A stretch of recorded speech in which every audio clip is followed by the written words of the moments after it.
Assalamu alaikum wa rahmatullahi wa barakatuh mes frères et sœurs. J'espère que vous allez bien et que cette vidéo vous sera bénéfique. Avant de commencer, n'oubliez pas de vous abonner à la chaîne, d'activer la cloche pour recevoir toutes les notifications, et de laisser un petit pouce bleu pour soutenir mon travail. Cela m'aide énormément à partager davantage de contenu bénéfique, Inch'Allah. Aujourd'hui, nous allons parler d'un événement extraordinaire et fascinant qui s'est produit dans la vie du prophète Mohammed, sa rencontre avec un groupe de djinns. Les djinns sont des créatures invisibles aux humains, créées à partir de feu sans fumée, dotées de libre arbitre comme nous. Contrairement aux anges, qui obéissent à Allah sans poser de questions, les djinns ont la capacité de choisir entre le bien et le mal. Mais saviez-vous que certains djinns ont entendu le prophète réciter le Coran et se sont convertis à l'islam? Que s'est-il réellement passé ce jour-là? Comment ces djinns ont-ils réagi face au Coran? Et surtout, quelles leçons pouvons-nous en tirer aujourd'hui? Restez bien jusqu'à la fin, car cette histoire est remplie d'enseignements qui vont renforcer votre foi, Inch'Allah. À cette époque, le prophète Mohammed prêchait l'islam à la Mecque, mais faisait face à une forte opposition des Quraysh. Beaucoup refusaient de croire au message d'Allah et s'opposaient violemment à lui. Malgré cela, le prophète ne baissait jamais les bras. Il cherchait toujours de nouvelles manières de propager l'islam, même en dehors de la Mecque. C'est ainsi qu'un jour, il décida de se rendre à Taïf, une ville située à environ 60 km de la Mecque, dans l'espoir d'y trouver du soutien. Mais son voyage fut un véritable calvaire. Les habitants de Taïf le rejetèrent violemment, allant jusqu'à envoyer des enfants et des voyous pour le lapider. Blessé et humilié, le prophète quitta la ville avec un immense chagrin. Sur le chemin du retour vers la Mecque, il s'arrêta dans un endroit appelé Nakhla, pour prier et méditer. C'est précisément à ce moment-là qu'Allah lui réserva une rencontre des plus mystérieuses. D'après la sourate Al-Jinn, à cette même période, un groupe de djinns voyageait dans les cieux mais s'est retrouvé bloqué par des météores envoyés par Allah pour empêcher les djinns espions d'écouter les conversations des anges. Les djinns étaient intrigués. Ils ne comprenaient pas pourquoi ils ne pouvaient plus espionner comme avant. Ne sachant pas ce qui se passait, ils se sont dispersés à travers la terre pour essayer de trouver une explication.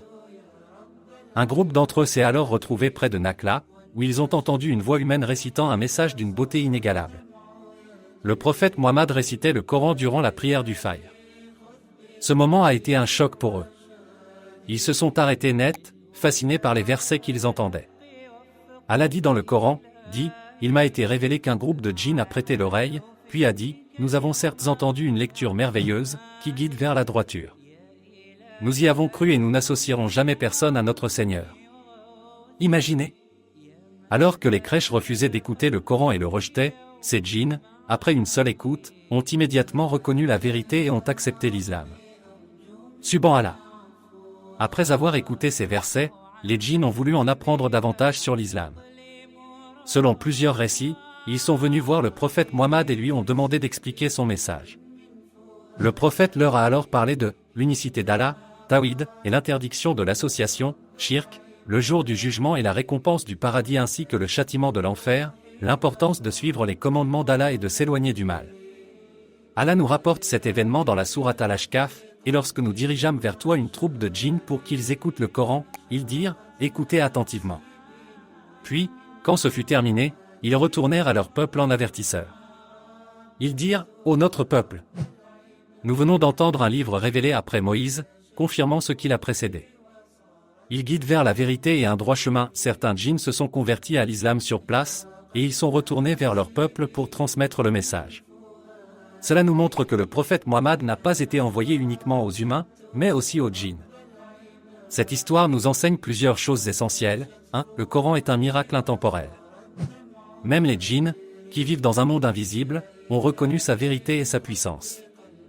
Prenons-nous le temps d'écouter et de méditer sur ces versets. 2. L'islam est un message universel. Le prophète a été envoyé pour toutes les créatures d'Allah, pas seulement pour les hommes.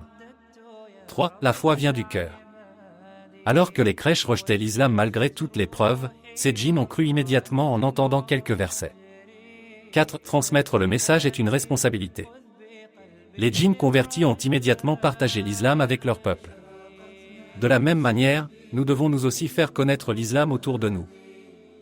Cette histoire renforce notre foi et nous rappelle que le Coran est un trésor que nous devons chérir et méditer chaque jour. As-tu déjà pris le temps de vraiment écouter et réfléchir aux versets du Coran?